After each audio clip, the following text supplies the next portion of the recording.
ब्रह्मा विष्णु महेश के पिता किसको माना गया है? आज इस वीडियो के माध्यम से आपको बताएंगे। अगर आप मेरे चैनल को सब्सक्राइब और एक लाइक कर दीजिए। सदाशिव को ब्रह्मा विष्णु और महेश आदि का पिता माना गया है।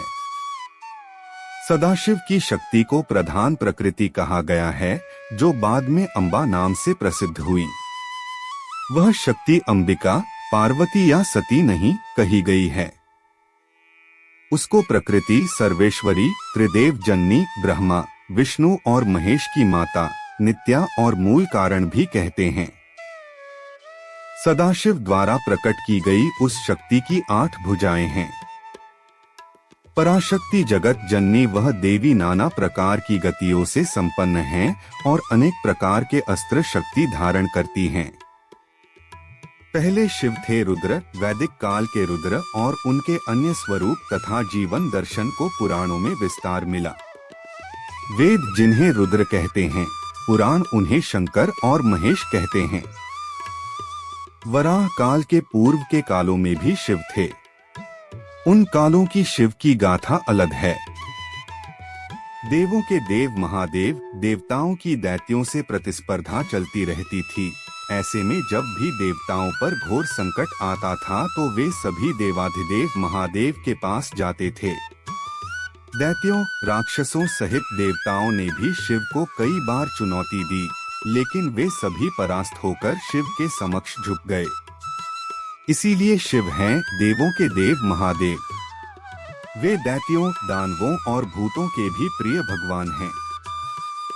अगले पन्ने पर जानिए शिव के धर्म और ज्ञान का प्रचार। संपूर्ण धरती पर शिव का ही धर्म प्रचलित है।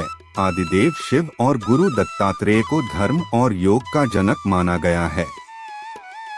शिव के 7 शिष्यों ने ही शिव के ज्ञान और धर्म को संपूर्ण धरती पर प्रचारित किया।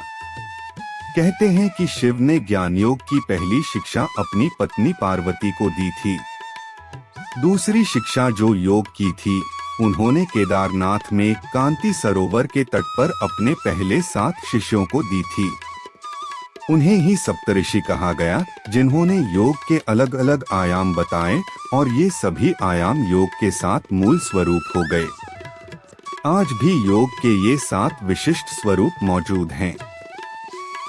इन सप्तऋषियों को विश्व की अलग अलग दिशाओं में भेजा गया, जिससे वे योग के अपने ज्ञान को लोगों तक पहुंचा सकें। कहते हैं कि एक को मध्य एशिया, एक को मध्य पूर्व एशिया व उत्तरी अफ्रीका, एक को दक्षिण अमेरिका, एक को हिमालय के निचले क्षेत्र में, एक ऋषि को पूर्वी एशिया, एक को दक्षिण में भारतीय उपमहाद्वीप में भेजा गया और एक आदि योगी के साथ वहीं रह गया। अगर उन इलाकों की संस्कृतियों पर गौर किया जाए तो आज भी इन ऋषियों के योगदान के चिन्ह वहां दिखाई दे जाएंगे। अगले पन्ने पर शिव ने बसाई थी यह धरती। आज से 15 से 20 हजार वर्ष पूर्व वराह काल की शुरुआत में जब देवी देवताओं ने धरती पर कदम रखे थे, तब उस काल में धरती हिमयुग की चपेट में थी। इस दौरान भगवान शंकर ने धरती के केंद्र कैलाश को अपना निवास स्थान बनाया। विष्णु ने समुद्र को और ब्रह्मा ने नदी के किनारे को अपना स्थान बनाया था। पुराण कहते हैं कि जहाँ पर शिव विराजमान हैं, उस पर्वत के ठीक नीचे पाताल लोक है, जो भगवान विष्णु का स्थान है। शिव के आसन के ऊपर वायुमंडल के पार क्रमश स्वर्गलोक और फिर ब्रह्मा जी का स्थान है, जबकि धरती पर कुछ भी नहीं था। इन तीनों से सब कुछ हो गया।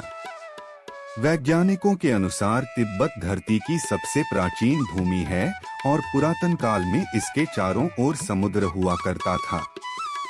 फिर जब समुद्र हटा तो अन्य धरती का प्रकटन हुआ और इस तरह धीरे धीरे जीवन भी फैलता गया। सर्वप्रथम शिव ने ही धरती पर जीवन के प्रचार प्रसार का प्रयास किया, इसलिए उन्हें आदिदेव भी कहा जाता है। आदि का अर्थ प्रारंभ। शिव को आदिनाथ भी कहा जाता है। आदिनाथ होने के कारण उनका एक नाम आदिश भी है।